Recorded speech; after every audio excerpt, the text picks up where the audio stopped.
ಹೇಗಿವೆ ಅಶುದ್ಧ ಭಾವಗಳು ಪೃಥಗ್ ಲಕ್ಷಣ ನನ್ನ ಶುದ್ಧ ಚೈತನ್ಯ ಸ್ವರೂಪದ ಜೊತೆ ಹೊಂದಿಕೆಯಾಗುವುದಿಲ್ಲ, ಸಾಮ್ಯತೆ ಇಲ್ಲ. ಯಾವ ಕಾರಣದಿಂದ? ಯತಃ ಅತ್ರ ತೇ ಸಮಗ್ರಃ ಅಪಿ ಮಮ ಪರದ್ರವ್ಯಂ. ಯತಃ ಆ ಕಾರಣದಿಂದ ಅತ್ರ ನಿಜ ಸ್ವರೂಪದ ಅನುಭವ ಮಾಡಿದ ಮೇಲೆ ತೇ ಸಮಗ್ರಃ ಅಪಿ ಎಷ್ಟು ರಾಗಾದಿ ಅಶುದ್ಧ ವಿಭಾವ ಪರ್ಯಾಯಗಳಿವೆ ಅವು ಮಮ ಪರದ್ರವ್ಯ ನನಗೆ ಪರದ್ರವ್ಯ ರೂಪವಿವೆ.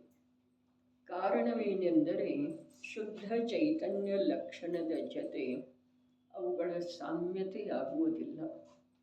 ಆದುದರಿಂದ ಸಮಸ್ತ ವಿಭಾವ ಪರಿಣಾಮಗಳು ಹೇಯವಿವೆ.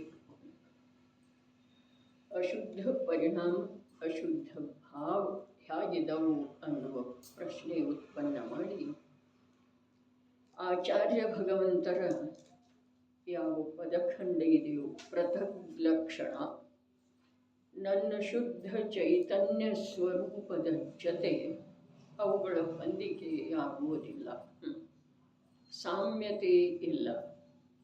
ನನ್ನ ಶುದ್ಧ ಚೈತನ್ಯ ಪರಿಣಾಮದ ಮತ್ತು ರಾಗಾದಿ ಅಶುದ್ಧ ಭಾವದ ಸಾಮ್ಯತೆ ಇಲ್ಲ. ಯಾವ ಪ್ರಕಾರದಿಂದ ಸಾಮ್ಯತೆ ಇಲ್ಲ? ಚೈತನ್ಯ ಇದಾವೆ ಇವ, ಅದರೊಳಗೆ ಚೈತನ್ಯದ ಅಂಶ ಇಲ್ಲ. ಒಂದು ಮಾತು, ಇವು ಯಾವಾಗಲೂ ಇರುವಂಥವಿದ್ದಾವೆ, ಅವು ಒಂದು ಸಮಯವರ್ತಿ ಇದ್ದಾವೆ. ಇದು ಸುಖರೂಪ ಇದೆ, ಅದರೊಳಗೆ ಸುಖದ ಅಂಶ ಇಲ್ಲ. ಹೀಗೆ ನನ್ನ ಶುದ್ಧ ಚೈತನ್ಯ ಸ್ವರೂಪದೊಳಗ ಮತ್ತು ಆ ಅಶುದ್ಧ ಭಾವದೊಳಗ ಯಾವುದೇ ಪ್ರಕಾರದಿಂದ ಹೋಲಿಕೆ, ಹೊಂದಿಕೆ, ಸಾಮ್ಯತೆ ಇಲ್ಲ ಅನ್ನೋದನ್ನು ಹೇಳ್ತಾರೆ. ಯಾವಾಗ ಇಲ್ಲ? ಯಾವಾಗ ಇಲ್ಲ? ಯಾವ ಕಾರಣದಿಂದ ಅಂಥೇಳಿ ಹೇಳ್ತಾ ಇದ್ದಾರೆ. ಯಾವ ಕಾರಣದಿಂದ ಅಂತಂದ್ರೆ ಅವು ಬೇರೆ ಇದ್ದಾವೆ, ಈ ಕಾರಣದಿಂದ ಅಲ್ಲ. ಇದರದ ಅನುಭವ ಆಗುವುದರಿಂದ ನನಗೆ ತಿಳಿದು ಬಂತು ಅವು ಬೇರೆ ಇದ್ದಾವೆ ಅಂಥೇಳಿ. ಇಲ್ದಿದ್ರೆ ಅವು ಬೇರೆ ಇರುವುದರದ ಪರಿಚಯ ನನಗೆ ಅನಂತ ಕಾಲದೊಳಗೆ ಇರಲೇ ಇಲ್ಲ ಅಂಥೇಳಿ ನಾನು ಅದರ ಜೊತೆಗಿನ ಅಜ್ಞಾನದಿಂದ ವರ್ತಿಸ್ತಾ ನನ್ನ ಸುಖ ಸ್ವಭಾವವನ್ನು ನಾನು ಸ್ವಾಧೀನತೆಯಿಂದ ಪಡೆದುಕೊಳ್ಳಲಾಗದೆ ಅನಂತ ದುಃಖದ ಅನುಭವ ಮಾಡಿದನು. ಪರಾಧೀನತೆಯಿಂದ 4 ಗತಿಗಳಲ್ಲಿ 84 ಲಕ್ಷ ಪ್ರಕಾರದ ಜನ್ಮ ಮರಣ ಮಾಡ್ತಾ ಉಳಿದೆ. ಕಾರಣ ಯಾವುದ? ಕಾರಣ ಒಂದೇ ಇದೆ. ನನ್ನ ಚೈತನ್ಯ ಭಾವವನ್ನು ನಾನು ಆ ಅಶುದ್ಧ ಭಾವದಿಂದ ಭಿನ್ನಾಗಿ ತಿಳಿಯಲಿಲ್ಲ. ಈಗ ನೋಡ್ರಿ, ಇಷ್ಟೆಲ್ಲ ನಮ್ಮ ಬಹಿರ್ಮುಖ ಜ್ಞಾನದ ಮೇಲೆ ಸಂಸ್ಕಾರ ಆಗ್ತಾ ಇದೆ. ಆದ್ರೂ ಕೂಡ ನಮಗ ಆ ಪೃಥಕ್ ಲಕ್ಷಣ ಅರ್ಥಾತ್ ಯಾವ ಅಶುದ್ಧ ಭಾವ ಇದಾವೆ ಅವುಗಳನ್ನು ಬಿಟ್ಟುಕೊಟ್ಟ, ಅವುಗಳ ಜೊತೆಗಿನ ಏಕತ್ವವನ್ನು ಬಿಟ್ಟುಕೊಟ್ಟ ಜ್ಞಾನಿ ಗುರುಗಳ ಹೇಳಿರುವಂಥ ಆ ಶುದ್ಧ ಚೈತನ್ಯ ಸ್ವರೂಪವನ್ನು ತಿಳಿದುಕೊಳ್ಳುವ ಪ್ರಯತ್ನ ನಾವು ಮಾಡ್ತಾನೇ ಇಲ್ಲ. ಯಾಕೆ ಮಾಡ್ತಾ ಇಲ್ಲ ಅಂತಂದ್ರೆ 2 ಪ್ರಕಾರದಿಂದ ಹೇಳಬಹುದು. ನಮಗ ಆ ಅಶುದ್ಧ ಭಾವದ ಅನುಭವದೊಳಗ ಯಾವುದೇ ಪ್ರಕಾರದ ಪರಾಧೀನತೆ ನಿರ್ಣಯ ಆಗ್ತಾ ಇಲ್ಲ. ಪರಾಧೀನತೆ ಇನ್ನೊಂದು ರೀತಿಯಿಂದ ಹೇಳಿದ್ರೆ ನಮಗೆ ಜ್ಞಾನಿ ಗುರುಗಳ ವಚನದ ಮೇಲೆ ವಿಶ್ವಾಸ ಇಲ್ಲ. ಅದನ್ನೇ ಇನ್ನೊಂದಿಷ್ಟು ಬಿಡಿಸಿ ಹೇಳಿದ್ರೆ, ನಮಗೆ ಜ್ಞಾನಿ ಗುರುಗಳ ಸ್ವರೂಪದ ಪರಿಚಯ ಇಲ್ಲ. ಯಾರನ್ನ ಜ್ಞಾನಿ ಅಂತಾರೋ, ಯಾರನ್ನ ಧರ್ಮಾತ್ಮ ಅಂತಾರೋ, ವ್ಯಕ್ತಿಯ ಪರಿಚಯ ಇಲ್ಲದ ವಚನದ ವಿಶ್ವಾಸ ಆಗೋ ಸಾಧ್ಯ ಇಲ್ಲ. ಆ ಧರ್ಮಾತ್ಮ ಜೀವರುಗಳ ಯಾರ ಕುಂದುಕೊಂದರ ಅನ್ನಬಹುದು ಅಥವಾ ಶ್ರುತ ಕೇವಲಿಗಳ ಅನ್ನಬಹುದು. ಇನ್ನೇನ ನಮ್ಮ ಸಮಕಾಲೀನ ಯಾರಾದರೂ ಅವರ ಮೇಲೆ ನಮಗೆ ವಿಶ್ವಾಸ ಇಲ್ಲದಿದ್ರೆ ಹೋಗಲಿ, ಅವರ ಪರಿಚಯ ನಮಗೆ ಆಗದಿದ್ರೆ ಹೋಗಲಿ. ಆದರೆ ಕುಂದರ ವಚನದ ಮೇಲೆ ವಿಶ್ವಾಸ ಆಗ್ತಾ ಇಲ್ಲ. ಯಾಕೆ ಅಂತಂದ್ರೆ ಕುಂದರ ಸ್ವರೂಪದ ಪರಿಚಯ ನಮಗಿಲ್ಲ. ಶ್ರುತ ಕೇವಲಿಗಳ ವಚನದ ವಿಶ್ವಾಸ ನಮಗಾಗ್ತಾ ಇಲ್ಲ. ಯಾಕೆ ಅಂತಂದ್ರೆ ಶ್ರುತ ಕೇವಲಿಗಳ ಸ್ವರೂಪದ ಪರಿಚಯ ನಮಗಿಲ್ಲ. ನಮಗೆ ಒಂದೇ ಒಂದು ಮಾತಿನೊಳಗೆ ಹೇಳಬೇಕಾದ್ರೆ ಯಾವುದು ಬೇಕೆ ಇಲ್ಲವೇನೋ ಅನ್ನಿಸ್ತಾ ಇದೆ. ನೋಡ್ರಿ, ಆ ಶುದ್ಧಾತ್ಮ, ಆ ಚೈತನ್ಯ ಸ್ವರೂಪ ಮೂರು ಕಾಲದಲ್ಲೂ ಚೈತನ್ಯ ಸ್ವರೂಪನೇ ಇರುವಂಥ, ಜಡದ ಜೊತೆಗೆ ಏಕರೂಪ ಆಗದೇ ಇರುವಂಥ ಯಾವ ಅಂತಃತತ್ವ ಅಥವಾ ಯಾವ ನಾನಿದ್ದೇನೆ ಅಂಥ ನನ್ನ ವಿಶ್ವಾಸ, ನಾನು ಮಾಡೋದು ಅನಿವಾರ್ಯ ಇದೆ ಅಂಥ ನನ್ನ ಸ್ವರೂಪವನ್ನು ನಾನು ಪ್ರತ್ಯಕ್ಷೀಕರಣ ಮಾಡಿಕೊಳ್ಳುವುದ ಅತ್ಯಂತ ಅವಶ್ಯಕ ಇದೆ. ಈ ಭವದಲ್ಲಿ ಏನು ಭ್ರಾಂತಿಯಿಂದ ನಮಗೆ ಅನುಕೂಲ ಅಥವಾ ಸುಖ ಅನ್ನಿಸ್ತಾ ಇದೆ ಅಲ್ಲ, ಅದು ವಾಸ್ತವದಲ್ಲಿ ಸುಖ ಇಲ್ಲ ಅನ್ನೋದು ನಮಗೆ ವಿಶ್ವಾಸ ಆಗದಿದ್ರೆ ಹೋಗಲಿ. ಆದರೆ ಇದು ಉಳಿಯುವುದಿಲ್ಲ ಅನ್ನೋದ್ರೆ ನಮಗೆ ಸ್ಪಷ್ಟ ಆಗಬೇಕಲ್ಲ. ಇದು ವಾಸ್ತವದಲ್ಲಿ ನಮಗೆ ಯಾವುದು ಅನುಕೂಲ ಇದೆ, ಸುಖ ಅನ್ನಿಸ್ತಾ ಇದೆ, ಅದು ನಿಜವಾದ ಸುಖ ಅಲ್ಲ. ನಾವು ವಿಶ್ವಾಸ ಮಾಡದಿದ್ರೆ ಹೋಗಲಿ, ಆದರೆ ಇದು ಚಿರಕಾಲ ಉಳಿಯುವಂಥದ್ದಿಲ್ಲ. ಇಷ್ಟು ವಿಶ್ವಾಸ ಮಾಡಲಿಕ್ಕೆ ನಮಗೆ ಯಾಕೆ ಕಷ್ಟ ಆಗ್ತಾ ಇದೆ? ಇದು ಉಳಿಯುವುದಿಲ್ಲನ. ಕ್ಷಣ ಮಾತ್ರದೊಳಗ ಅನೇಕ ಜೀವರುಗಳು ಬಿಟ್ಟು ಹೋದ್ರು. ನೋಡಿದೇವೇನಿಲ್ರಿ, ವೈಭವವನ್ನ, ಯಾವ್ಯಾವ ಪ್ರಕಾರದ ಅನುಕೂಲತೆಯನ್ನ ಅವರ ಸುಖ ಅಂತಿದ್ರಲ್ಲ, ನಾನು ಸುಖ ಅಂತ ಇದ್ದೇನಲ್ಲ, ಅದನ್ನೆಲ್ಲ ತೊರೆದು ಹೋದರಲ್ಲ. ಅವರು ಪ್ರಯತ್ನ ಮಾಡಿದರೂ ಉಳಿಲಿಲ್ಲ. ಯಾರು ಪ್ರಯತ್ನ ಮಾಡಿದರು? ಅನ್ಯರೂ ಪ್ರಯತ್ನ ಮಾಡಿದರು. ಅನ್ಯ ಪದಾರ್ಥವನ್ನು ಸಮರ್ಪಣೆ ಮಾಡುವ ಭಾವನೂ ಮಾಡಿದರು. ಅವನೂ ಪ್ರಯತ್ನ ಮಾಡಿದ ಸ್ವಯಂ. ಯಾರಿಗೂ ಹೋಗ್ಬೇಕಂಥೇಳಿ ಮನಸ್ಸು ಇರುವುದಿಲ್ಲಲ್ಲ. ಅರೆ, ಅನುಕೂಲತೆ ಅಂಥೇಳಿ ನಾನು ಯಾವುದನ್ನು ತಿಳಿತಾ ಇದ್ದೇನೋ ಅಂಥ ಎಲ್ಲ ಅನುಕೂಲತೆ ಇರುವಂಥ ಜೀವರುಗಳು ಹೋದರು. ಪ್ರತಿಕೂಲತೆಯೊಳಗೆ ಕೂಡ ಈ ಜೀವಕ್ಕ ದೇಹ ಬುದ್ಧಿ ಎಷ್ಟು ಗಾಢ ಇದೆ ಅಂತಂದ್ರೆ ಆ ದೇಹವನ್ನು ಬಿಟ್ಟುಕೊಡ್ಲಿಕ್ಕೆ ಬಯಸುವುದೇ ಇಲ್ಲ. ಅದು ಹೋಗಲಿ, ಆದರೆ ಎಲ್ಲ ಪ್ರಕಾರದ ಅನುಕೂಲತೆ ಇರುವಂಥವ್ರು ಹೋದರಲ್ಲ. ಬುದ್ಧಿವಂತರು ಹೋದರು, ಪುಣ್ಯವಂತರು ಹೋದರು, ಅಧಿಕಾರವಂತರು ಹೋದರು, ಬಲವಂತರು ಹೋದರು.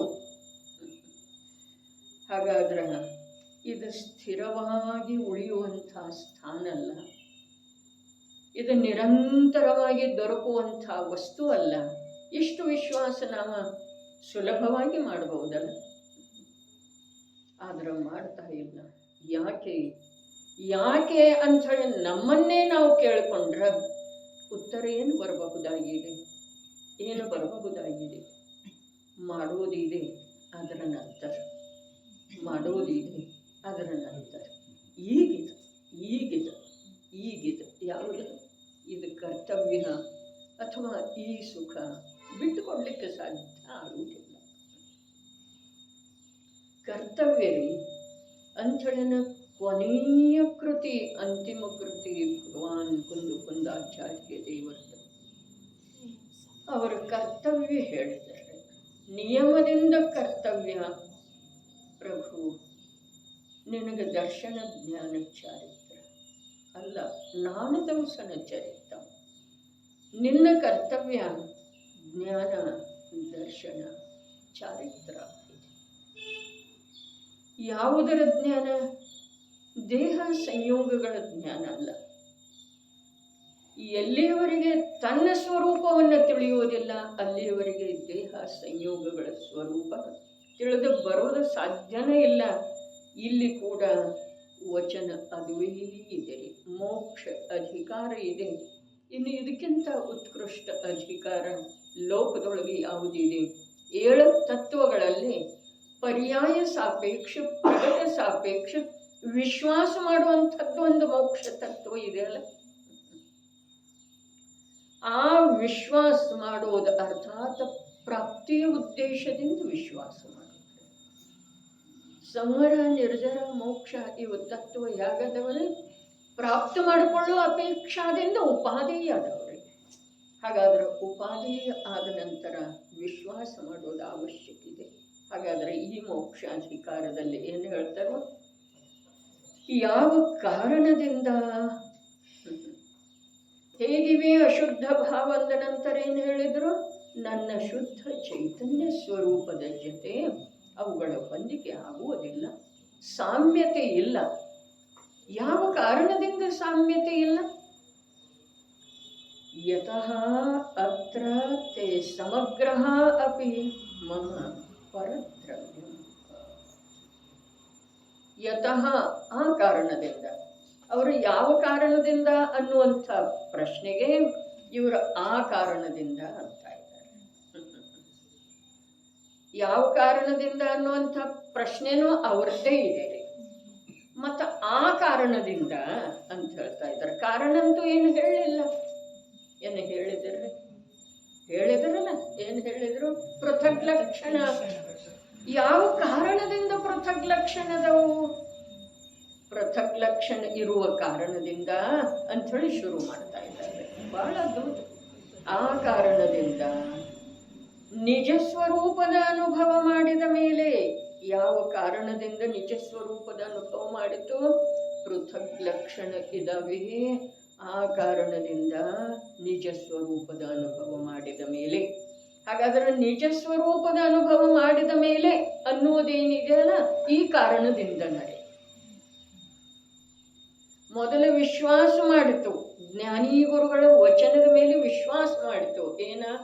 ಅವನ್ ನನ್ನ ಸ್ವಭಾವದ ಜೊತೆಗೆ, ಚೈತನ್ಯ ಭಾವಗಳ ಜೊತೆಗೆ ಅವುಗಳದ ಸಾಮ್ಯತೆ ಇಲ್ಲ, ಅವುಗಳ ಹೊಂದಾಣಿಕೆ ಇಲ್ಲ.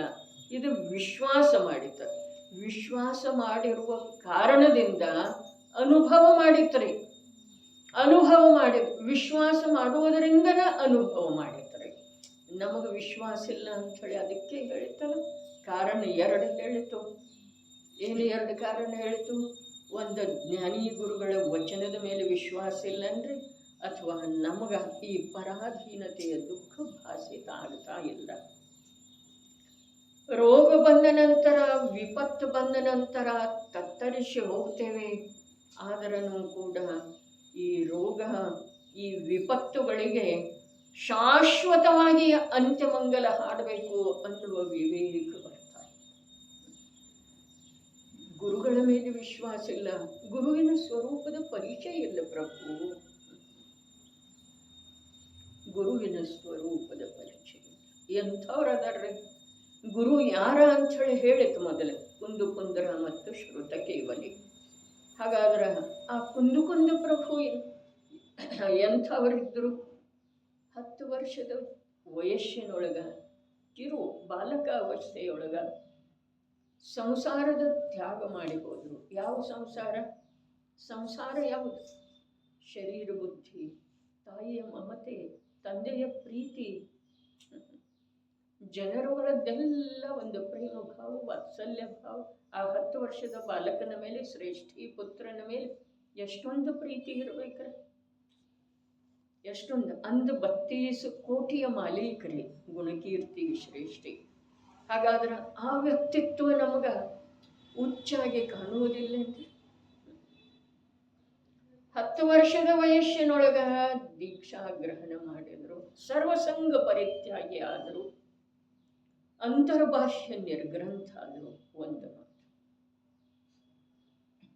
ಎರಡನೇದ ಪಂಚಮ ಕಾಲದೊಳಗ ಭರತ ಕ್ಷೇತ್ರದಲ್ಲಿ ಹುಟ್ಟಿ ಬರುವಂತಹ ಜೀವರುಗಳಿಗೆ ಸಾಕ್ಷಾತ್ ಅರಹಂತ ಪ್ರಭುವಿನ ದರ್ಶನ ದೊರಕುವುದಿಲ್ಲ ಅನ್ನುವಂಥದ್ದು ಯಾವ ಕಾಲ ನಿಯಮ ಇದೆಯೋ ಆ ಕಾಲ ನಿಯಮವನ್ನು ಮೀರಿ ಸಿಮಂದರ ಸ್ವಾಮಿಯವರಿಗೆ ಪ್ರಯಾಣ ಮಾಡಿದರು, ಹೋದರು.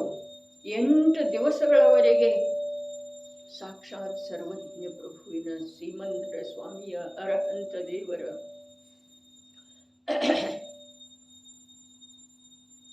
100 ಜನ 3 ಲೋಕದ 100 ಜನ ವಂದನೆ ಮಾಡ್ತಾ ಇರುವಂಥ ತೀರ್ಥಂಕರ ಪ್ರಭುವಿನ ಸಾನ್ನಿಧ್ಯದೊಳಗೆ ಉಳಿದು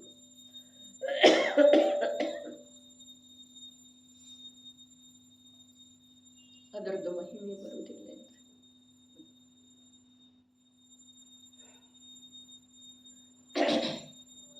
ಯಾವುದರ ಬಲದಿಂದ 10 ವರ್ಷದೊಳಗೆ ದೀಕ್ಷಾ ತಗೊಂಡ್ರು, ಯಾವ ಸಾಮರ್ಥ್ಯದಿಂದ ವಿದೇಹ ಕ್ಷೇತ್ರದವರೆಗೆ ಗಮನ ಮಾಡಿದರು, ಯಾವ ಕಾರಣದಿಂದ 8 ದಿವಸಗಳವರೆಗೆ ಅಲ್ಲೇ ಸಮವಸರಣದೊಳಗೆ ಉಳಿದರು. ಅಲ್ಲಿ ಸುತ್ತಲಿಕ್ಕೆ ಹೋದರಂದ್ರೆ ವಿದೇಹ ಕ್ಷೇತ್ರದೊಳಗೆ ಏನೇನಿದೆ ನೋಡಲಿಕ್ಕೆ 8 ದಿವಸಗಳವರೆಗೆ ಸಮವಸರಣದಲ್ಲಿರುವಂತಹ ಗಣಧರರು ಕೂಡ ಆಹಾರಾದಿಗಳ ನಿಮಿತ್ತದಿಂದ ಸಮವಸರಣದಿಂದ ಹೊರಗೆ ಹೋಗ್ತಾರೆ. ಹೌದು. ಹಾಗಾದರೆ ಇವರು 8 ದಿವಸಗಳವರೆಗೆ ಸಮವಸರಣದಲ್ಲಿ ಉಳಿದರು. ಯಾವ ಕಾರಣದಿಂದ ಉಳಿದರು? ಆ ವ್ಯಕ್ತಿತ್ವ ಎಂಥದ್ದ ಅನ್ನೋದ ವಿಚಾರ ನಾವು ಮಾಡಿದ್ದೇವೆ. ಹಾಡಂತೂ ಹಾಡಿದೆವು. ವಿದೇಹಿನಾಥರ ದರ್ಶನ ಮಾಡಿ ಅಂದೆವು. ಯುಗ ಧರ್ಮವನ್ನು ಕಾಲ ಧರ್ಮವನ್ನು ಮೀರಿ ಹೋದರು ಅಂದೆವು. ಭರತ ಕ್ಷೇತ್ರಕ್ಕೆ ಜಿನವಾಣಿಯನ್ನು ತಂದರು ಅಂಥೇಳಿ ಅಂದೆವು. ಆದ್ರೆ ಅವರ ಬಗ್ಗೆ ನಾವು ಸುದೀರ್ಘವಾಗಿ ವಿಚಾರ ಮಾಡಿದ್ದೇ ಆದ್ರೆ ನಮ್ಮ ಜೀವನದೊಳಗ ಅವರಲ್ಲೇ 10 ವರ್ಷದ ವಯಸ್ಸಿನೊಳಗೆ ಪ್ರಾಪ್ತವಾಗಿರುವಂಥ ವೈರಾಗ್ಯದ ಅಥವಾ ಸಂಸಾರದ ಸ್ವರೂಪದ ಒಂದು ಅಂಶರೇ ಜ್ಞಾನ ಆಗಬೇಕಾಗಿತ್ತು. ಅಂಥ ವೈರಾಗ್ಯ ಒಂದು ಅಂಶರೇ ನಮಗೆ ಮಹಿಮಾನ್ವಿತವಾಗಿ ಕಾಣಬೇಕಾಗಿತ್ತಲ್ಲ. ಎಲ್ಲಿ ಅದೇನು ನಾವು ಶಬ್ದದೊಳಗೆ ಯಾವ ರೀತಿ ಮೋಹಿತ ಆಗಿದ್ದೇವೆ, ಶಬ್ದದೊಳಗೆ ಕೂಡ ಅದು ಕ್ಷಣಿಕರೇ, ಸಂಯೋಗ ಮಾತ್ರ. ನಮ್ಮ ಸ್ವಂತಿಕೆ ಏನೂ ಇಲ್ಲ. ಶಬ್ದಕ್ಕೆ ವಿಮೋಹಿತ ಆಗಿರುವುದರೊಳಗೂ ಕೂಡ ಸ್ವಂತಿಕೆ ಇಲ್ಲ. ಬರೀ ಸಂಯೋಗ ಸಾಪೇಕ್ಷ ಇದೆ. ಏನ ಶಬ್ದದ ಮಹಿಮೆ. ಅವೆಲ್ಲವೂ ಜೀವದ್ರವ್ಯದ ಸ್ವರೂಪವಾಗಿಲ್ಲ. ನೋಡ್ರಿ ಏನು ಮಾತು, ಹೇಗಿವೆ ಶುದ್ಧ ಭಾವಗಳು, ಪೃಥಕ್ ಲಕ್ಷಣ. ಯಾವ ಕಾರಣದಿಂದ? ಯತಃ ಅತ್ರತೆ ಸಮಗ್ರಃ ಅಪಿ ಮಮ ಪರದ್ರವ್ಯ. ಮಮ ನನಗ ನಿಮಗೆ ಹೇಳ್ತಾ ಇಲ್ಲ. ನಾನು ಅಮೃತ ಚಂದ್ರಾಚಾರ್ಯ ದೇವ ಎಲ್ಲರಿಗೆ ಅಂಥೇಳಿ ಹೇಳ್ತಾ ಇಲ್ಲ. ಯಾರು ಕೇಳ್ತಾ ಇದ್ದಾರೋ ಅವರಿಗೆ ಅಂತಲೂ ಹೇಳ್ತಾ ಇಲ್ಲ. ನನಗೆ ಯಾವ ಕಾರಣದಿಂದ? ಕುಂದು ಪ್ರಭು ಹೇಳಿದ್ರು ಅವು ಭಿನ್ನ ಲಕ್ಷಣದ್ದು ಅದಾವ. ಆ ಕಾರಣದಿಂದ ನಾನೇನು ಮಾಡಿನೋ, ಆ ಭಿನ್ನ ಲಕ್ಷಣವಿರುವಂಥ ಆ ಅಶುದ್ಧ ಭಾವಗಳನ್ನ ಬಿಟ್ಟುಕೊಟ್ಟ, ಅರ್ಥಾತ್ ಅವುಗಳಿಂದ ವಿಮುಖ ಆಗಿ ಏನು ಮಾಡಿದ್ನು? ನಿಜ ಸ್ವರೂಪದ ಅನುಭವ ಮಾಡಿದ್ನು. ಎಲ್ಲಿ ವಿಳಂಬ ಇದೆ ಅಲ್ಲಿ ಎಷ್ಟು ದಿವಸ ಕೇಳೋದಿದೆ ರೀ. ಎಷ್ಟು ದಿವಸ ಓದೋದಿದೆ, ಮತ್ತು ನಾಳೆ ಗುರುಗಳು ಸಿಗ್ತಾರೆ ಅನ್ನೋದು ಎಲ್ಲಿದೆ. ಆದರೆ ನಮಗೆ ಬರೀ ಓದೋದಿದೆ, ಮುಚ್ಚಿಡೋದಿದೆ, ಮತ್ತು ನಾಳೆ ಬರೋದಿದೆ, ಮತ್ತು ನಾಡಿದ್ದು ಬರೋದಿದೆ. ನಿನ್ನೆನೂ ಕೇಳಿದ್ದಾಗಿದೆ, ಇವತ್ತೂ ಕೇಳ್ತಾ ಇದೆ, ನಾಳೆನೂ ಕೇಳೋದಿದೆ, ಹೋದ ವರ್ಷನೂ ಕೇಳಿದ್ದಿದೆ. ಇಷ್ಟೊಂದು ಶ್ಲೋಕಗಳದ್ದು, 185 ಶ್ಲೋಕಗಳದ್ದ ವಿಸ್ತೃತವಾದಂಥ ವರ್ಣನೆ. ಆದರೆ ನಿಜವಾದ ಪುರುಷ, ಜಿಜ್ಞಾಸು ಜೀವ, ಆತ್ಮಕಲ್ಯಾಣದ ಅಭಿಲಾಷಿ ಇರುವಂಥ ಜೀವ, ಭವಸಾಗರದಿಂದ ಬಿಡುಗಡೆ ಹೊಂದುವ ತೀವ್ರ ಒಳಗಡೆ ಯಾವ ಭಾವ ಜಾಗೃತ ಆಗಿದೆಯೋ ಅಂಥ ಜೀವ, ಅಲ್ಲಿ ತೀವ್ರ ಮಂದದ ಮಾತೆಲ್ಲ ಸುಮ್ಮನೆ. ಇವೆಲ್ಲ ಶಬ್ದ ನಮ್ಮ ಕೆಳದರ್ಜೆವದವರೇ. ಸ್ವಾಭಾವಿಕವಾಗಿ ಪರಾಧೀನತೆ ಭಾಸಾಯಿತು. ಹೇಳಿಲ್ಲ, ಪಡಸಾಲೆಯಲ್ಲಿ ಕೂತಿದ್ದ ಮನೆ ಮಾಲೀಕ ಏನು ಮಾಡಿ ಕೂತಿದ್ದ? ದೇವ ದರ್ಶನ ಮಾಡಿದ್ದ, ಸ್ವಾಧ್ಯಾಯ ಮಾಡಿದ್ದ, ಕೂತಿದ್ದ. ಆದರೆ ಅವನಿಗೆ ಆ ದೇವದರ್ಶನದಲ್ಲಿ ಯಾವ ಒಂದು ಪ್ರಕಾರದ ಕರ್ತವ್ಯದ ನಂತರ ಒಂದು ಪ್ರಕಾರದ ಸುಖ. ದೇವದರ್ಶನ ಕರ್ತವ್ಯ ಇದೆ, ಅದು ಪ್ರಥಮ ಕರ್ತವ್ಯ. ದೇವದರ್ಶನ ಪ್ರಥಮ ಕರ್ತವ್ಯ ಇದೆ. ಆ ಕರ್ತವ್ಯದ ಮೂಲಕ ಪ್ರತ್ಯಕ್ಷ ಭಗವಂತನ ದರ್ಶನ ಆದ ನಂತರ ಸುಖ. ಆದರೆ ಇಲ್ಲಿ ಕೂತು ವಿಚಾರ ಮಾಡ್ತಾ ಇದ್ದಾನೆ, ಆ ಸುಖ ಆ ದೇವನ ಅಧೀನ ಇತ್ತಲ್ಲ, ಆ ಸುಖ ನಂದೆಲ್ಲಿತ್ತು? ಅಲ್ಲಿಂದ ಬಂದ ಮೇಲೆ, ಸ್ವಾಧ್ಯಾಯ ಮಾಡಿದ ಮೇಲೆ, ಈಗ ಮತ್ತೆ ನನ್ನ ಸುಖ ಊಟದ ಕಡೆಗೆ ಇದೆಯಲ್ಲ. ಆ ಪುರುಷ ವಿಚಾರ ಮಾಡ್ತಂತೆ, ಈ ಸುಖ ಎಂಥದ್ದಿದೆ? ಪರಾಧೀನ. ಅದೇ ಪರಾಧೀನ. ದೇವದರ್ಶನದಿಂದ ಸುಖ, ತತ್ವದ ವಿಚಾರದಿಂದ, ವಾಚನದಿಂದ, ಶ್ರವಣದಿಂದ ಸುಖ. ಈಗ ಮತ್ತೆ ನನ್ನ ಸುಖ ಅಡಿಗೆ ಮನೆ ಕಡೆ ನೋಡ್ತಾ ಇರೋದರಲ್ಲಿ ಇದೆಲ್ಲ. ವಿಚಾರ ಮಾಡಿದ ಈ ಪರಾಧೀನ ಸುಖ.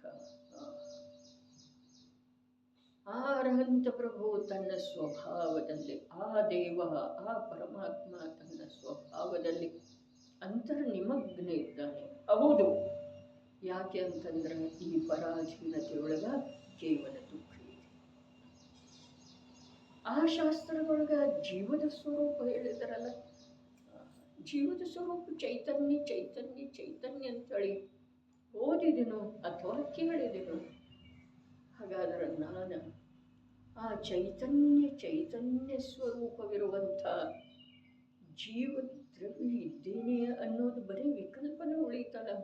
ಆದರೆ ನಾನು ಜೀವದ್ರವ್ಯ ಯಾವಾಗ ಆಗೋದ? ಹಾಗೆಯೇ ವಿಚಾರದೊಳಗೆ ಹೊರಟು ಹೋದರೆ ಪರಾಧೀನತೆಯ ದುಃಖ ಎಷ್ಟು ಕಾಲ ಅವನಿಗೆ ತಿಳಿಯಿತು? ಎಷ್ಟು ಕಾಲ ರೀ? ಅಂತರ್ಮುಹೂರ್ತ ಸಾಕು. ಆದರೆ ನಮ್ಮಲ್ಲಿ ಇದು ಬರೇ ಒಂದು ಕರ್ತವ್ಯ ಆಗಿ ಉಳಿದಿದೆ. ಏನು? ದೇವದರ್ಶನ, ಸ್ವಾಧ್ಯಾಯ, ವಾಚನ ಏನಿದೆ ಅದೆಲ್ಲ ಬರೀ ಕರ್ತವ್ಯ. ಒಳಗೇನು ಆಗ್ತಾನೇ ಇಲ್ಲ. ಆಗಲಿಕ್ಕೆ ಎಷ್ಟು ಕಾಲ ಬೇಕು? ಎಷ್ಟು ವರ್ಷ ಬೇಕ್ರಿ? ಎಷ್ಟು ವರ್ಷ ಬೇಕು? ಆಗೋದ ಒಂದು ಸಮಯದೊಳಗೆ, ಅಂತರ್ಮುಹೂರ್ತದೊಳಗ್ರಿ. ಆದರೆ ನಮ್ಮಲ್ಲಿ ಆಗಲಿಲ್ಲ ಅಂದಮೇಲೆ ಆಗುವ ಲಕ್ಷಣ ಇಲ್ಲೋ ಏನು ಮಾಡಲಿಲ್ಲ ನಾವು, ಅದು ಆಗುವ ರೂಪದಿಂದ ನಮ್ಮಲ್ಲಿ ರುಚಿ ಇಲ್ಲ, ಆಗುವ ಲಕ್ಷಣ ಇಲ್ಲೋ, ಅಥವಾ ನನಗೆ ಭವಗಳಲ್ಲಿ ಪರಿಭ್ರಮಣ ಮಾಡುವುದರೊಳಗಿನ ರುಚಿ ಬಿಟ್ಟೋಗಿಲ್ಲ, ನನಗೆ ಪರಿಭ್ರಮಣದ ಬೇಸರ ಬಂದಿದೆ ಅದೇ ವಿಚಾರ ಮಾಡು. ಇಲ್ಲಿ ಹೇಳಿದರು ಅವೆಲ್ಲ ಪೃಥಗ್ ಲಕ್ಷಣ ಅದಾವು. ಹೇಳಿದ ಮೇಲೆ ಆ ಕಾರಣದಿಂದ ಯಾವ ಕಾರಣದಿಂದ? ಪೃಥಗ್ ಲಕ್ಷಣ ಇದ್ದಾವೆ ಅಂಥೇಳಿ ಹೇಳಿರುವ ಕಾರಣದಿಂದ ನನಗೆ ನಿಜ ಸ್ವಭಾವದ ಅನುಭವ ಮಾಡುವಂಥ ಕಾರ್ಯ ಆಯಿತು. ಆ ಕಾರಣದಿಂದ ಕಾರ್ಯ ಆಯ್ತು ರೀ. ಯಾವ ಕಾರಣದಿಂದ? ಪೃಥಗ್ ಲಕ್ಷಣ ಇದ್ದಾವೆ ಅಂಥೇಳಿ ಅವರು ಹೇಳಿದ್ರಲ್ಲ, ಅದರಿಂದ ಕಾರ್ಯ ಆಯಿತು. ಏನು ಕಾರ್ಯ ಆಯಿತು? ನಿಜದ ಅನುಭವ ಮಾಡೋದು, ನಿಜ ಸ್ವರೂಪದ ಅನುಭವ ಮಾಡೋದು. ಆಮೇಲೆ ಏನಾಯಿತು? ಎಷ್ಟು ರಾಗಾದಿ ಅಶುದ್ಧ ವಿಭಾವ ಪರ್ಯಾಯಗಳಿವೆ. ಅವು ನನಗೆ ಪರದ್ರವ್ಯ ರೂಪವಿವೆ. ಯಾವ ಕಾರಣದಿಂದ? ಪರದ್ರವ್ಯ ರೂಪ ಯಾವ ಕಾರಣದಿಂದ? ನಿಜ ಸ್ವರೂಪದ ಅನುಭವ ಮಾಡುವ ಕಾರಣ. ನಿಜ ಸ್ವರೂಪದ ಅನುಭವ ಯಾವ ಕಾರಣದಿಂದ ಮಾಡಿದ್ನು? ಗುರುಗಳ ಹೇಳಿದ್ರಲ್ಲ, ಪೃಥಗ್ ಲಕ್ಷಣ. ಗುರುವಿನ ಮೇಲೆ ವಿಶ್ವಾಸ ಬೇಕಲ್ಲ, ಸಮರ್ಪಣೆ ಬೇಕಲ್ಲ. ಗುರುವಿನ ವಚನದ ಮೇಲೆ ನಮಗೆ ವಿಶ್ವಾಸ ಇಲ್ಲ ಅರ್ಥಾತ್ ನಾವು ಆ ಪ್ರಕಾರದ ಪ್ರಯೋಗ ಮಾಡ್ತಾ ಇಲ್ಲ. ನಿನ್ನೆ ಹೇಳಿದ್ರೆ ಅಂತರ್ಮುಹೂರ್ತ ಉಳಿತು, 2000 ಸಾಗರ ಪೂರ್ಣ ಆಗೋದ ಸ್ವಾಮೀಜಿ ಪ್ರವಚನದೊಳಗೆ ಬಂತು ಅಂತ ಹೇಳಿದ್ರೆ ವಿಚಾರ ಮಾಡಿದ್ರೆ 2000 ಸಾಗರ ಪೂರ್ಣ ಆಗಿ ಇನ್ನೇನು ನಿಗೋದಕ್ಕೆ ಹೋಗೋದು ನಿಶ್ಚಿತ ಅಲ್ಲ.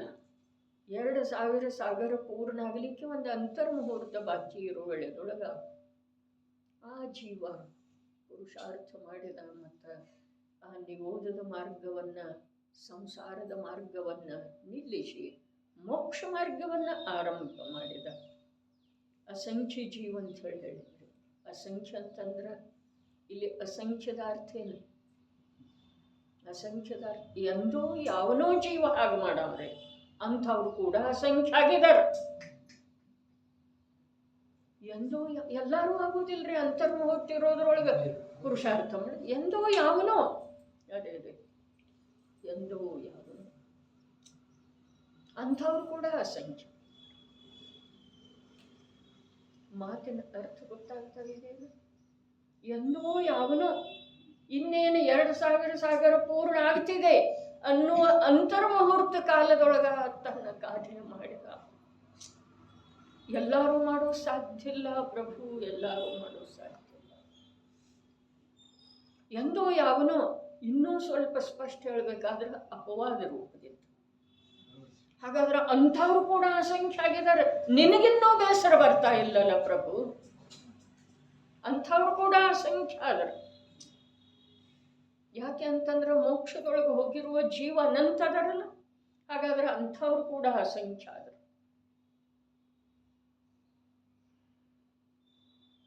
ಯಾವುದು ಹೇಳಿದ್ರೂ ಕೂಡ ನಾವು ಚಿತ್ರದಲ್ಲಿರುವಂಥ ಮನುಷ್ಯನ ಹಾಗೇನೇ ಇದ್ದೇವ್ರಿ. ನಮ್ಮಲ್ಲಿ ಯಾವ ಪ್ರಕಾರದ ಪ್ರಭಾವ ಆಗುವುದಿಲ್ಲ, ಬದಲಾವಣೆ ಆಗುವುದಿಲ್ಲ. ಅಷ್ಟೇ ಉತ್ಸಾಹದಿಂದ ಹೋಗ್ತೇವೆ ನಿಲ್ರಿ. ಎಲ್ಲಿಂದ ಬಂದಿದ್ದೇವೆ ಅಲ್ಲಿ ಮನೆಗೆ ಅಷ್ಟೇ ಉತ್ಸಾಹದಿಂದ ಹೋಗ್ತೇವೆ ನಿಲ್ಲ.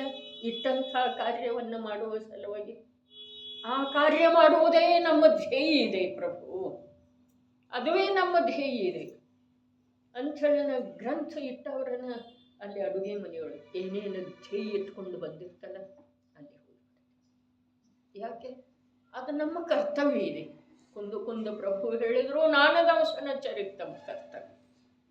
ಎಲ್ಲಿ ಅವರ ವಚನಕ್ಕೆ ಮತ್ತು ನಮ್ಮ ಪ್ರವೃತ್ತಿಗೆ ಸಾಮ್ಯತೆ ಎಲ್ಲಿದೆ ಹೇಳ್ರಿ? ಎಲ್ಲಿ ದೂರದರೆ ಸಂಬಂಧ ಇದೆಯೇನ? ಒಳಗಡೆ ಅದುವೇ ಎಲ್ಲಿ ಉಳಿತಿದೆ? ಇಷ್ಟು ಭಾವಪೂರ್ವಕ ಹಾಡ್ತೇವೆ, ಕೇಳ್ತೇವೆ, ಅಹುದಂತೇವೆ, ಧನ್ಯ ಅಂತೇವೆ. ಆದರನೂ ಕೂಡ ಬಿಡ್ತಾ ಇದ್ದ ಹಾಗೆ ಅದು ಮರೆಯುವುದಿಲ್ಲಲ್ಲ. ಏನು ಮಾಡುವುದಿತ್ತು ಅಂಥೇಳಿ ಯಾವತ್ತಾದರೂ ತಲೆ ಕರ್ಕೊಂಡಿದ್ದೇವೆ. ಅತ್ಯಂತ ದೃಢತೆಯ ಪೂರ್ವಕ ಆ ಕಾರ್ಯದ ಕಡೆಗೆ ಪ್ರವೃತ್ತ.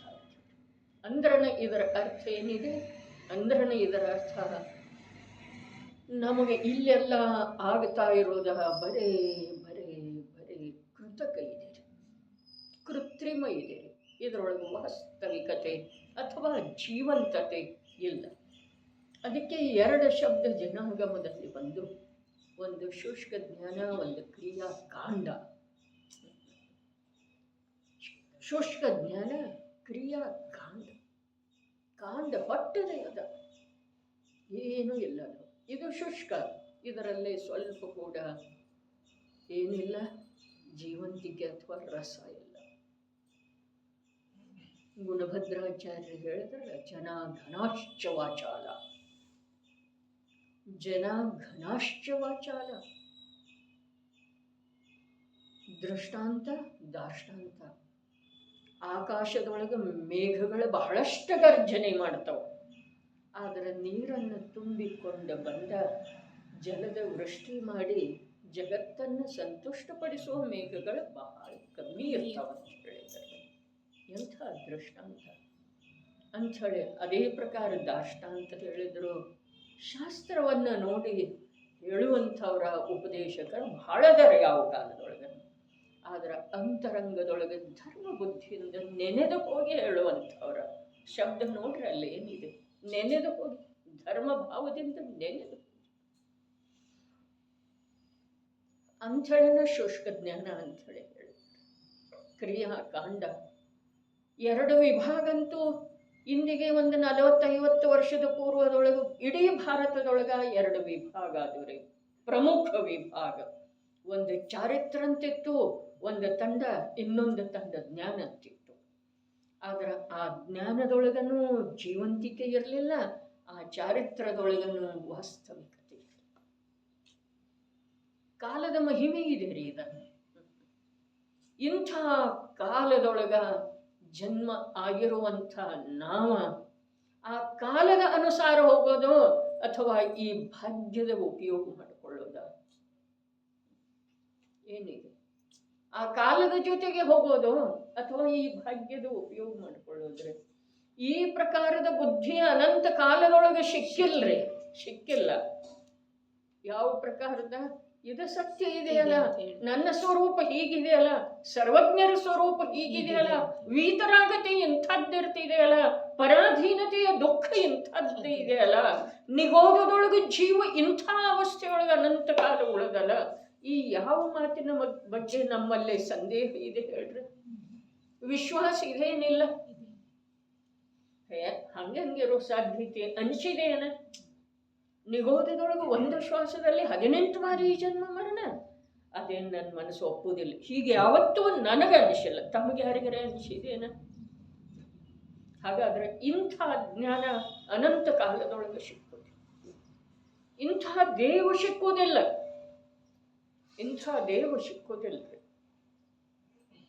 ಅಂಥೇಳ ಕುಲ ಪರಂಪರೆಯಿಂದ ಅಂಥೇಳಿ ಹೇಳ್ತಲ್ಲ ನಿನ್ನೆ ಶಬ್ದ ಬಹಳ ಪ್ರಸಿದ್ಧ ಶಬ್ದ ಇದೆ. ಇದು ಕುಲ ಪರಂಪರೆಯಿಂದ ವೀತರಾಗ ಭಗವಂತನನ್ನು ಆರಾಧಿಸ್ತಾ ಇರುವಂಥವ ವ್ಯವಹಾರ ಭಾಷೆ ಮಿಥ್ಯಾದೃಷ್ಟಿ ಅದು. ಅವನಿಗೆ ದೇವತ್ವದ ನಿರ್ಣಯ ಎಲ್ಲಿದೆ? ದೇವತ್ವದ ನಿರ್ಣಯ ಎಲ್ಲಿದೆ? ನಮ್ಮ ಕುಲದ ದೇವರು ಇವರೇ ಅದಾರು. ಅರೆ ಅವರವರ ಕುಲದ ದೇವರು ಅವರವರಿಗೆ ಅವರವರೇ ಅದರಲ್ಲಿ. ಹಾಗಾದ್ರೆ ನಿನ್ನ ವಿಶೇಷತೆ ಏನಾಯ್ತು? ಇವರ ಯಥಾರ್ಥ ದೇವ. ಒಂದು ವೇಳೆ ಈ ದೇವನ ಶ್ರೇಷ್ಠದರು ಅಂಥೇಳಿ ನೀನು ಅಂದೇ ಅಂತಂದ್ರ ಅದು ಕೂಡ ಒಂದು ಪ್ರಕಾರ ಇತರ ದೇವಗಳ ಕುರಿತು ದ್ವೇಷ ಬುದ್ಧಿ ಇದೆ ನಿನ್ನಲ್ಲಿ. ದೇವನ ನಿರ್ಣಯ ಇಲ್ಲ ನಿನಗ. ಕುಲ ಪರಂಪರೆಯ ಅನುಸಾರ ನೀನು ವೀತರಾಗ ದೇವರ ಆರಾಧಕ ಇದೆಯಪ್ಪ. ಆದ್ರೆ ವೀತರಾಗತೆ ಅಂದ್ರೆ ಏನ? ಆ ವೀತರಾಗತೆ ಪ್ರತಿಯೊಂದು ಜೀವದ ಅಂತಃ ಸ್ವಭಾವ ಇದೆ ಅನ್ನೋದು ನಿನಗೆ ತಿಳಿದಿದೆಯಲ್ಲ.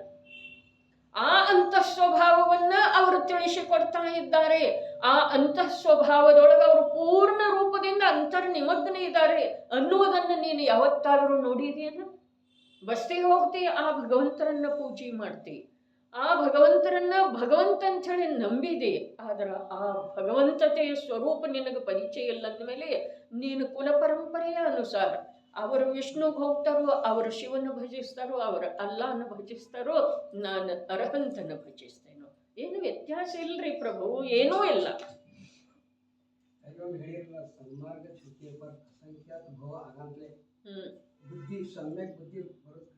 ಸಮ್ಯಕ್ ಬುದ್ಧಿ ಅರೆ ಅಸಂಖ್ಯಾತ ಭವಗಳ ಅನಂತ ಕಾಲ ಕಳೆದು ಹೋದ ನಂತರ ಕೂಡ ಸಮ್ಯಕ್ ಬುದ್ಧಿ ಬರುವುದಿಲ್ಲ. ಅದೇ ಭಾವನಾಧಿಕಾರದ ಮಾತು. ನನ್ನ ಮನೆಯ ಮಾತು ಇನ್ನೂ ಇಲ್ರಿ, ಆದ್ರೆ ನನ್ನ ಮನೆಯೊಳಗೆ ಅದರದ್ದು ಸ್ವೀಕಾರ ಇದೆ.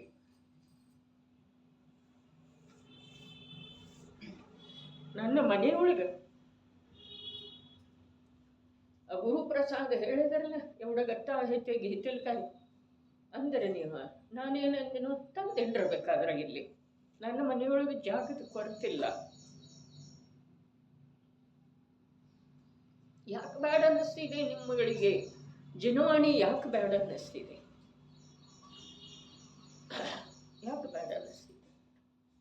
ಎಷ್ಟೋ ಬಾರಿ ಹೇಳಿದ್ದೇನು, ಸವೆದು ಹೋಗಿದ್ರೂ ಮಳೆಗೆ ಹಾಕೊಳ್ಳಿಕ್ಕೆ ಬರ್ತಿದೆ ಅಂಥೇಳಿ ಅಂಥ ಚಪ್ಪಲಿ ಇಟ್ಕೊಳ್ತೀವ್ರಿ.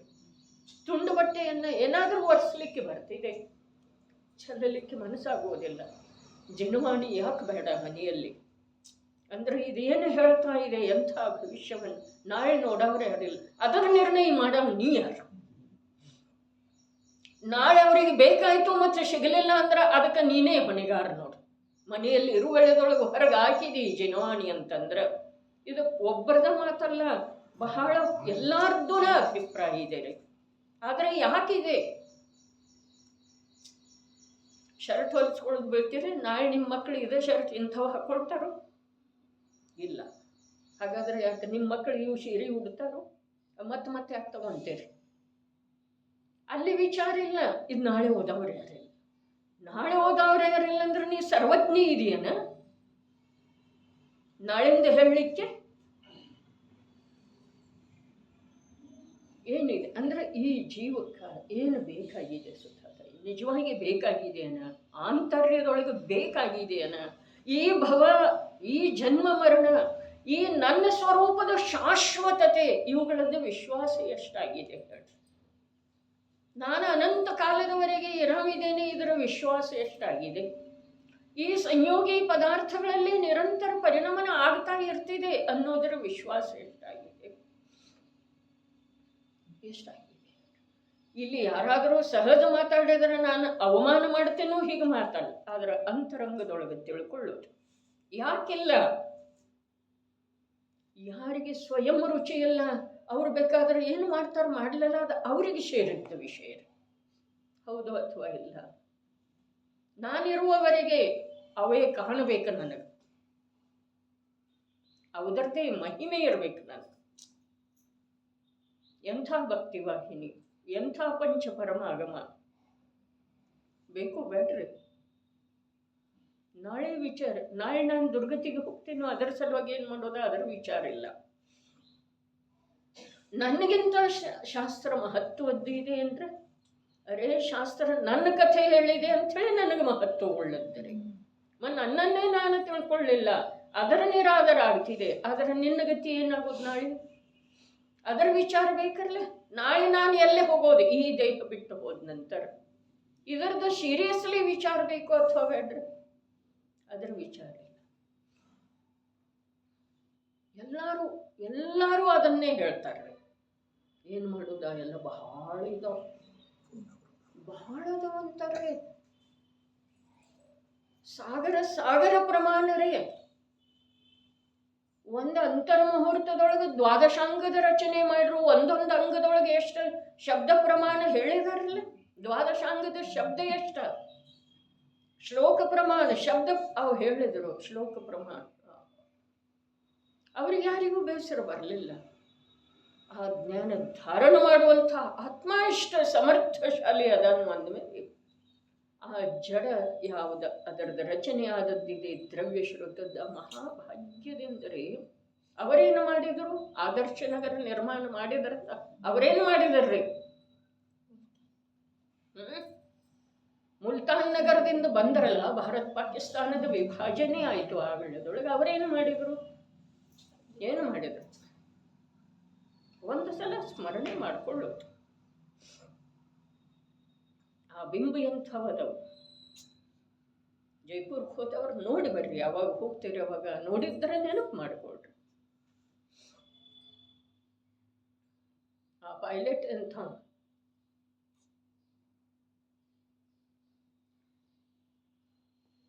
ನಾವು ಇನ್ನೊಬ್ಬರಿಂದ ಧರ್ಮದ ಮಹಿಮೆ ಆಗಲಿ ಅಂಥೇಳಿ ಬಯಸ್ತೇವೆ, ಆದರೆ ನನ್ನಲ್ಲಿ ಎಷ್ಟಿದೆ ಅದನ್ನು ನೋಡುವುದಿಲ್ಲ.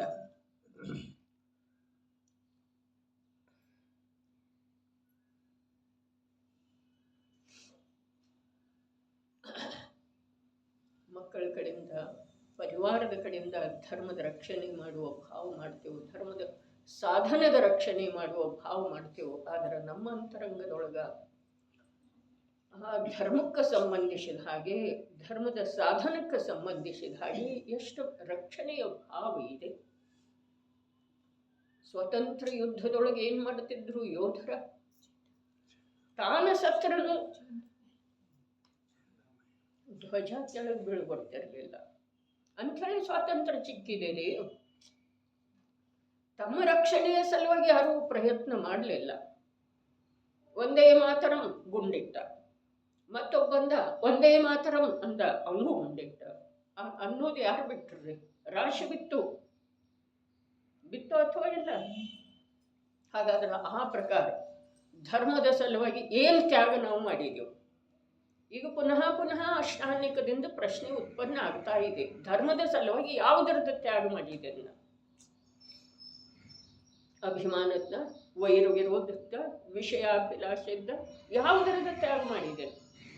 ಹಾಗಾದ್ರೆ ಅವೆಲ್ಲ ಒಳಗೆ ತುಂಬಿರುವ ಎಳೆದೊಳಗೆ ಧರ್ಮ ಭಾವ ಅಲ್ಲಿ ಎಲ್ಲಿ ಇರೋದ್ರಿ ಹೇಳ್ರಿ?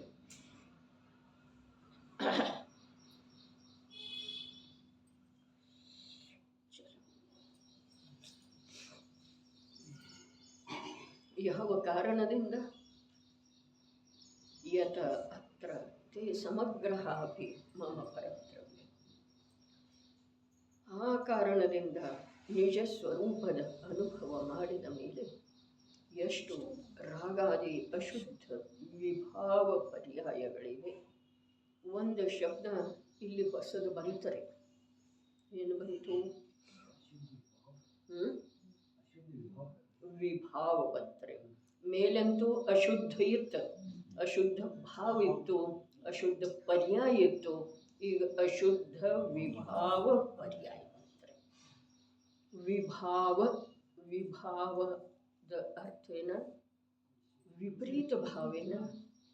ವಿಪರೀತ ಭಾವ, ಸ್ವಭಾವದಿಂದ ವಿರುದ್ಧ ಭಾವ ಒಂದರ್ಥ. ಇನ್ನೊಂದೇನ? ವಿಶೇಷ ಇದೆ, ಅದು ಸಾಮಾನ್ಯ.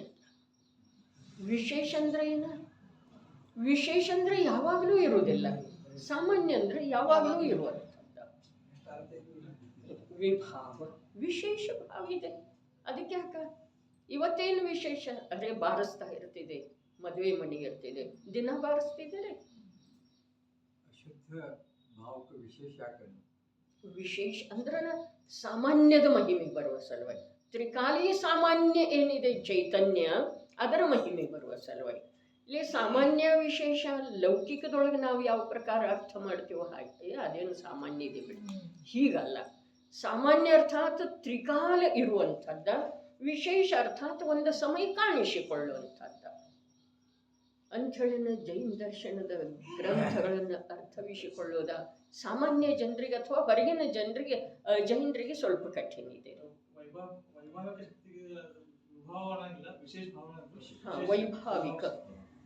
ವೈಭಾವಿಕ ಶಕ್ತಿ ಇದೆ, ವಿಶೇಷ ಒಂದು ಸಮಯದಿದೆ. ಸಾಮಾನ್ಯಕ್ಕೆ ಬಹಳ ಮಹಿಮಾ ಇದೆ ರೀ. ಸಾಮಾನ್ಯ ದ್ರವ್ಯ ಸಾಮಾನ್ಯ ಅಂದಿದ್ದಾರೆ. ಧ್ರುವ ಸಾಮಾನ್ಯ ಅಲ್ರಿ.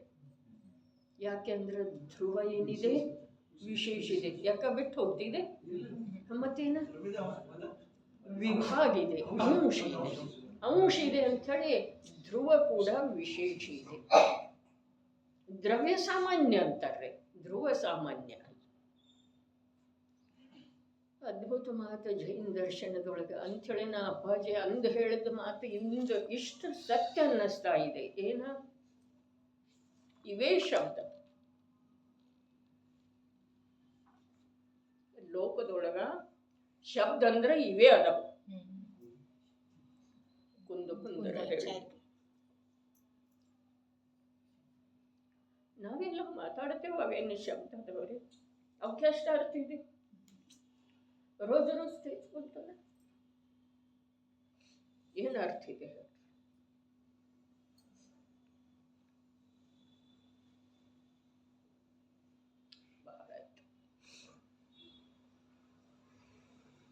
ನಿಜ ಸ್ವರೂಪದ ಅನುಭವ ಮಾಡಿದ ಮೇಲೆ ಎಷ್ಟು ರಾಗಾದಿ ಅಶುದ್ಧ ವಿಭಾವ ಪರ್ಯಾಯಗಳಿವೆ. ಇನ್ನು ಎಷ್ಟು ಅಂದ್ರೆ ಏನ್ರಿ? ಎಷ್ಟು ಅಂದ್ರೆ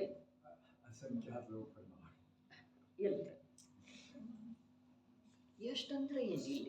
ಶುದ್ಧ ಸ್ವರೂಪದ ಅನುಭವ ಮಾಡಿದ ಮೇಲೆ ಎಷ್ಟು ರಾಗಾದಿ ಅದ? ಎಷ್ಟದವು? ಎಷ್ಟಂದ್ರೆ ಎಷ್ಟು? ಎಷ್ಟಂದ್ರೆ ಇಲ್ಲಿ ನಾವೇನು ಅರ್ಥ ಮಾಡ್ಕೊಳ್ಳೋದು. 4ನೇ ಗುಣಸ್ಥಾನದೊಳಗ 50% ಅಂತ ಹೇಳಿ ತಿಳ್ಕೊಳ್ಳೋ ಸಾಮಾನ್ಯ ನಮಗೆ ತಿಳ್ಕೊಳ್ಳೋ ಸಲುವಾಗಿ. 5ನೇ ಗುಣಸ್ಥಾನದೊಳಗ 25% ಆದವು ಏನ ವಿಭಾವ.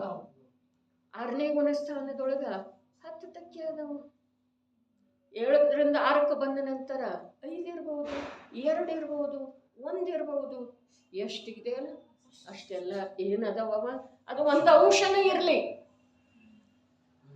50 ಭಾಗ ಇರಲಿ, ಅರ್ಧಕ್ಕರ್ಧ ಇರಲಿ, 25 ಭಾಗ ಇರಲಿ, 10 ಭಾಗ ಇರಲಿ, 1 ಭಾಗ ಇರಲಿ, ಆದ್ರೆ ಅದೇನಿದೆ ರೀ ಪರದ್ರವ್ಯ.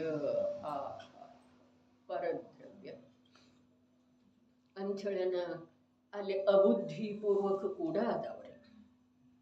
ಏನ ಪರದ್ರವ್ಯ ಅಬುದ್ಧಿಪೂರ್ವಕ ಗೌರಣ್ಣವ್ರು ಶ್ರೇಣಿ ಹಚ್ಚಿದಾನೆ, 8ನೇ ಗುಣಸ್ಥಾನಕ್ಕೆ ಹೋಗಿದ್ದಾನೆ.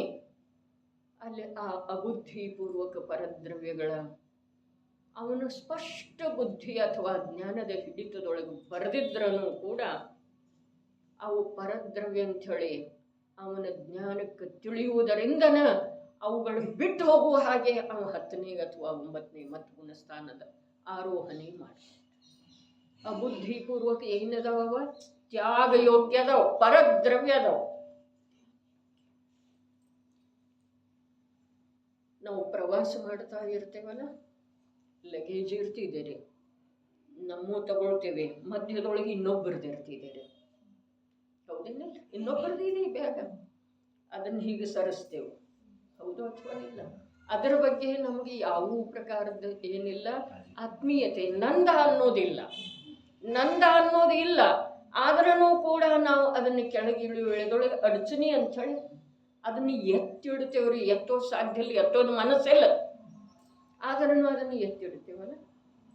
ಯಾಕೆ? ನಮಗೆ ಅಡಚಣೆ ಅಂಥೇಳಿ, ಇಳಿಲಿಕ್ಕೆ ನಮಗೆ ಅನುಕೂಲ ಆಗಲಿ ಅಂಥೇಳಿ, ಅದು ನಮಗೆ ಬಾಧೆ ಇದೆ ಅಂಥೇಳಿ ಅದನ್ನು ಎತ್ತಿಡ್ತೇವೆ.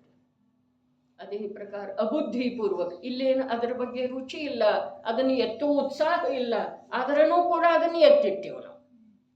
ಅದೇ ಪ್ರಕಾರ ಅಲ್ಲಿ ಆ ರಾಗದ ಆ ಪರದ್ರವ್ಯ ರೂಪದ ಯಾವ ಅಂಶ ರೂಪದ ರಾಗ ಇದೆಯಲ್ಲ, ಅದನ್ನು ಕೂಡ ಅವನ ಪಕ್ಕಕ್ಕೆ ಸರಿಸಿ ಹೋಗ್ತಾನೆ. ಅಲ್ಲೇನು ಅವನ ಶಕ್ತಿ ಖರ್ಚನ ಆಗುದಿಲ್ರಿ. ಬುದ್ಧಿಪೂರ್ವಕ ಅಂದ್ರೆ ಏನ? ಅಲ್ಲೇನು ಅವನ ಶಕ್ತಿ ಖರ್ಚನ ಆಗಲಿಲ್ಲ, ಅದನ್ನು ಪಕ್ಕಕ್ಕೆ ಸರಿಸಿದಲ್ಲ. ತನ್ನ ಮಾರ್ಗದೊಳಗಿಂದ ಎಷ್ಟಿರ್ತದ? 5% ಇತ್ತು, 2% ಇತ್ತು, ಆಮೇಲೆ 1% ಉಳಿತು, ಅರ್ಧ ಅದನ್ನು ಸರಿಸಿದ್ರು. ಅದರ ಸಲುವಾಗಿ ಅವನ ಶಕ್ತಿ ಖರ್ಚು ಮಾಡುವ ಅವಶ್ಯಕತೆ ಇಲ್ಲ. ಇಲ್ಲಿ ನಮಗೆ ಅನಿಸ್ತಿದೆ ಏನ, ಆ ಬ್ಯಾಗ ಎತ್ತೋದ್ರಿಂದ ಇದು ನೋಯ್ತಾ ಇದೀನೋ ಅನಿಸೋದನ್ನ ಇಲ್ರಿ. ಯಾಕೆ? ಅಲ್ಲಿ ನಮ್ದು ರುಚಿನೇ ಇಲ್ಲ, ಅಲ್ಲಿ ಯಾವ ಪ್ರಕಾರದ ಕರ್ತೃತ್ವ ಭಾವನೆ ಇಲ್ಲ. ಅದನ್ನು ತಕ್ಕೋರಿ ಅಂತ ಹೇಳೋದು ಮೊದಲಿನ ಮಾತ್ರೆ. ಅವು ತೆಗಿಲಿಲ್ಲ ಅಂತಂದ್ರೆ ಏನ್ ಮಾಡ್ತೇವ್ರಿ? ನಾವು ತೆಗಿತೀವಿ. ಅಲ್ಲಿ ನಮಗೆ ಭಾರ ಇಲ್ಲ, ಯಾಕೆಂದ್ರೆ ನಮಗೆ ಅನುಕೂಲ ಮಾಡ್ಕೊಂಡಿದ್ದೇವ್ರಿ ಅಂಥೇಳಿ ಅಲ್ಲಿ ದುಃಖ ಇಲ್ಲ. ಅದೇ ಪ್ರಕಾರ ಅಲ್ಲಿ ಮೊದಲ ಬುದ್ಧಿಪೂರ್ವಕ ರಾಗವನ್ನು ದೂರ ಮಾಡ್ತಾನೆ, ಆಮೇಲೆ ಅಬುದ್ಧಿಪೂರ್ವಕ ಕಾಣಿಸ್ತಿದೆ ಅವನಿಗೆ, ಬಾಧಾರೂಪ ಅನ್ನಿಸ್ತಿದೆ ಅಂಥೇಳಿ ಮಾರ್ಗದಿಂದ ಪಕ್ಕಕ್ಕೆ ಸರಿಸ್ತಾನೆ. ಆ ಸರಿಸುವಿಕೆಯೊಳಗೆ ಅವನ ಜ್ಞಾನ ಸಾಮರ್ಥ್ಯ ಸ್ವಲ್ಪ ಕೂಡ ವಿನಿಯೋಗ ಆಗುತ್ತಿಲ್ಲ ಅಂಥೇಳಿ ಅಬುದ್ಧಿ. ತಿಳಿತೇನ್ರಿ?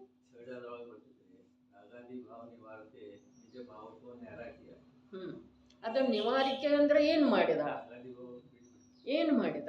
ಅಲ್ಲಿ ತನ್ನ ಶಕ್ತಿಯನ್ನು ಖರ್ಚು ಮಾಡ್ಲಿಲ್ರಿ. ಈಗ ನನಗೆ ಈಗ ಹೇಳೋದಿದೆ, ಅಲ್ಲಿ ಶಕ್ತಿ ಹ್ರಾಸ ಆಗಲಿಲ್ಲ ಒಂದು. ಅರೆ ನಿಜವಾಗಿ ಪರದ್ರವ್ಯವನ್ನ, ಪರಭಾವವನ್ನ, ದುಃಖದ ಕಾರಣವನ್ನ ದೂರ ಮಾಡುವ ಸಲುವಾಗಿ ಯಾವ ಶಕ್ತಿ ಖರ್ಚು ಮಾಡಬೇಕಾಗಿಲ್ಲ.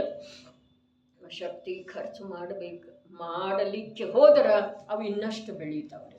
ನಮ್ಮ ಶಕ್ತಿಯನ್ನ ನಮ್ಮಲ್ಲೇ ವಿನಿಯೋಗ ಮಾಡೋದಿದೆ, ನನ್ನ ಸ್ವರೂಪದೊಳಗೆ, ನನ್ನ ಸ್ವರೂಪದ ನಿರ್ಣಯದೊಳಗೆ, ನನ್ನ ಸ್ವರೂಪದ ಸ್ಥಿರತೆಯೊಳಗೆ. ಬೇಕಾದಂಥ ಪ್ರತಿಕೂಲ ಸಂಯೋಗದೊಳಗ ಸ್ವರೂಪದ ಮಹಿಮೆ ಮಾಡಿದ್ದೆ, ಆದ್ರೆ ಆ ಪ್ರತಿಕೂಲ ಸಂಯೋಗದಿಂದ ಸ್ವರೂಪದ ನಿರ್ಣಯದ ಅಭಾವದೊಳಗೆ ಆಗುವಂಥ ದುಃಖ ಆಗುವುದಿಲ್ಲ. ಆ ಸಮಯದೊಳಗೆ ಸ್ವರೂಪದ ನಿರ್ಣಯ ಮಾಡು. ನಾನು ಇಂಥ ಅರೆ ನನಗಿಲ್ಲಿ ಒಂದು ಕ್ಷಣ ಇರುವುದಿದೆ, ಮುಂದಿನ ಕ್ಷಣದ ಭರವಸೆ ಇಲ್ಲಲ್ಲ. ಯಾವುದಕ್ಕೆ ರಾಗದ್ವೇಷ ಮಾಡೋದ, ಯಾವುದರ ಸಲುವಾಗಿ ಅವರ ಮೇಲೆ ಕೂಗಾಡೋದ? ಇದು ತಿಳಿದ ಅಂತಂದ್ರೆ ಆ ಪ್ರಸಂಗ ಕೂಡ ಸಡಿಲಾಗ್ತಿದೆ. ಮತ್ತು ಆ ಎದುರಿಗಿನ ಜೀವದ್ದು ಕೂಡ ಒಂದು ವೇಳೆ ಆ ಜೀವದ್ದನು ಭವಿತವ್ಯ ಒಳ್ಳೆಯದಿತ್ತು ಅಂತಂದ್ರೆ ಕಷಾಯ ಕಮ್ಮಿ ಆಗ್ತಿದೆ. ರೋಷಾವೇಶದಿಂದ ನಮ್ಮ ಮೇಲೆ ಕೂಗಾಡ್ತಾ ಇದ್ದಾರೆ. ಅಂಥ ವೇಳೆದೊಳಗೆ ನಾನು ಅರೆ ನನ್ನ ಶಕ್ತಿ ಖರ್ಚು ಮಾಡಿ ಇವನ ಕೂಗಾಟಕ್ಕೆ ಉತ್ತರ ಯಾತಕ್ಕೆ ಕೊಡೋದು? ನಾನು ಎಷ್ಟು ದಿವಸ ಇಲ್ಲಿ ಇರೋದಿದೆ, ಇವನ ಜೊತೆ ನನ್ನ ಸಂಯೋಗಿ ಅಷ್ಟಿದೆ, ಈ ಜೀವದ ಜೊತೆ ಎಷ್ಟು ವಿಚಾರ ಮಾಡ್ತಾ ಇದ್ದ ಹಾಗೆ ಅವನ ಕಷಾಯದ ಮಾತ್ರ ಕಮ್ಮಿ ಆಗಲಿಕ್ಕೇ ಬೇಕ್ರಿ. ಯಾಕೆ ಅಂತಂದ್ರೆ ಪರಸ್ಪರಿದ ನಿಮಿತ್ತಕ್ಕೆ ಸಂಬಂಧ ಇದೆ ರೀ. ಎದುರಿಗಿನ ವ್ಯಕ್ತಿ ಅಥವಾ ಪ್ರಸಂಗಕ್ಕನುಸಾರವಾಗಿ ನಮ್ಮಲ್ಲಿ ಎಷ್ಟು ತೀವ್ರತೆ ಆಗ್ತಿದೆಯೋ ಅಷ್ಟೇ ತೀವ್ರತೆ ಅಲ್ಲಿ ಕೂಡ ಆಗ್ತಿದೆ. ಎಷ್ಟು ಮಂದತೆ ಇಲ್ಲಿ ಸ್ವಾಭಾವಿಕ ಆಗ್ತಿದೆಯೋ ಅಷ್ಟೇ ಅಲ್ಲಿ ಮಂದತೆ ಆಗ್ತಿದೆ, ಉಪಶಮ ಆಗ್ತಿದೆ. ಇದು ವೈಜ್ಞಾನಿಕವಾಗಿ ವಿಚಾರ ಮಾಡುವಂಥದ್ದು ಈ ವಿಷಯ ಇದೆ. ಮತ್ತು ಆ ವಿಚಾರ ಮಾಡಿದ ಮೇಲೆ ನಿಯಮದಿಂದ ಲಾಭ ಆಗ್ತಿದೆ. ಹಾಂ, ಎಷ್ಟಿದಾವು? ಹಾಂ, ಇಲ್ಲ ನಡಿ, ಎಷ್ಟದಾವ? ಯಾವುದೋ ಒಂದು ವಸ್ತು ತಗೋತಿರ್ತಾವೆ, ಯಾವ ಕಡೆ ರೊಕ್ಕಿರಂಗಿಲ್ಲ. ಉದಾಹರಣೆ ಎಷ್ಟಿದ್ದಷ್ಟು ಕೊಡಪ್ಪ, ನಾವು ತ್ರಾಸ ಮಾಡ್ಕೊಳ್ದನ್ನ ಕೊಡ್ತಾವಲ್ಲ, ಆ ಪ್ರಕಾರ ಅನಿಸ್ತೀವಿ. ಪ್ರತಿಯೊಂದಕ್ಕೆ ಹಾಗೆ ರೀ. ಕಷಾಯವನ್ನು ತೀವ್ರ ಆಗ ಕೊಡಬಾರ್ದ್ರೆ ಅದೇ ಪ್ರಕಾರ ಈ ರಾಗವನ್ನು ನಾಶ ಮಾಡ್ತೇನೆ ಅನ್ನುವಂಥ ಭಾವ ಅವರಿಗಿರುವುದಿಲ್ಲರಿ. ಇದೆ ಅಲ್ಲ, ಅದೇ ಅಷ್ಟಿದೆ, ಅದರ ಸಾಮರ್ಥ್ಯನೇ ಎಷ್ಟಿದೆ ಹೇಳ್ರಿ. ಈ ತ್ರಿಕಾಲಿ ಚೈತನ್ಯದ ಎದುರಿಗೆ ಆ ರಾಗ ಭಲೇ ಮಿಥ್ಯಾತ್ವಜನ್ಯ ರಾಗ ಇರಲಿ, ಅದರ ಸಾಮರ್ಥ್ಯನೇ ಎಷ್ಟಿದೆ. ಈ ತ್ರಿಕಾಲಿ ಸ್ವಭಾವದ ಎದುರಿಗೆ, ಈ ಚೈತನ್ಯ ಚಕ್ರವರ್ತಿಯ ಎದುರಿಗೆ ಆ ಮಿಥ್ಯಾತ್ವದ ಬೆಲೆನ ಎಷ್ಟಿದೆ ಹೇಳ್ರಿ. ನಾವೇ ನಮ್ಮ ಮಹಿಮೆಯನ್ನು, ನಮ್ಮ ಸಾಮರ್ಥ್ಯವನ್ನು ತಿಳಿತಾ ಇಲ್ಲ ಅಂತೇಳಿ ಅದರ ಮಹಿಮೆಯಿಂದ ನಾವು ಜಜ್ಜಿ ಹೋಗಿದ್ದೇವೆ, ತಪ್ಪಿ. ಎಷ್ಟು ರಾಗಾದಿ ಅಶುದ್ಧ ವಿಭಾವ ಪರ್ಯಾಯಗಳಿವೆ, ಅವು ನನಗೆ ಪರದ್ರವ್ಯ ರೂಪವಿವೆ. ಕಾರಣವೇನೆಂದರೆ ಶುದ್ಧ ಚೈತನ್ಯ ಲಕ್ಷಣದ ಜೊತೆ ಅವುಗಳ ಸಾಮ್ಯತೆ ಆಗುವುದಿಲ್ಲ. ಆದುದರಿಂದ ಸಮಸ್ತ ವಿಭಾವ ಪರಿಣಾಮಗಳು ಹೇಯವಿವೆ. ಹೇಯ ಅಂದ್ರೆ ಏನ್ರಿ? ಬಿಟ್ಟು ಕೊಡ್ಲಿಕ್ಕೆ ಯೋಗ್ಯ. ಬಿಟ್ಟು ಕೊಡ್ಲಿಕ್ಕೆ ಹಿಡಿಯೋದನ್ನೇ ಇಲ್ರಿ. ಬಿಟ್ಟು ಕೊಡೋದಂದ್ರೆ ಹಿಡ್ಕೊಳ್ಳೋದನ್ನೇ ಇಲ್ಲ. ಇದಾವು ಮತ್ತು ಬಿಡುವ ಮಾತಿಲ್ಲ. ಅದು ಬರ್ತಾ ಇದೆ ಅಲ್ಲ, ಅದನ್ನು ಹಿಡಿಯೋದನ್ನೇ ಇಲ್ಲ. ಬರ್ತಾ ಇದೆ, ಅದನ್ನು ಹೀಗೆ ಹೋಗಿ ಈರ್ಯಾಪಥ ಸಮಿತಿ ಅಂದ್ರಲ್ಲ, ಅಂದ್ರೆ ಏನ, ಹೀಗೆ ಬರ್ತಾ ಇದೆ. ಅವರ ಅನಂತ ಚತುಷ್ಟಯದೊಳಗೆ ನಿಮಗ್ನ ಇದ್ದಾರೆ. ಈರ್ಯಾಪಥ ಸಮಿತಿ ಅಲ್ಲ, ಈರ್ಯಾಪಥ ಆಶ್ರವ. ಈರ್ಯಾಪಥ ಆಶ್ರವ ಅರ್ಹಂತರ ಅನಂತ ಚತುಷ್ಟಯದೊಳಗಿದ್ದಾರೆ. ಅವು ಆಶ್ರವ ಬರ್ತಾ ಇದ್ದಾವೆ, ಅವು ಹಾಗೆಯೇ ಹೋಗ್ತಾ ಇದ್ದಾವೆ. ಹಾಗೆ ನಮ್ಮಲ್ಲಿ ಕೂಡ ಅರ್ಹಂತರನ್ನ ದಿನನಿತ್ಯವೂ ನೋಡುವುದರಿಂದ ನಮ್ಮಲ್ಲಿ ಕೂಡ ಬದಲಾವಣೆ ಆ ಪ್ರಕಾರದ ಮಾಡಿಕೊಳ್ಳಬೇಕು.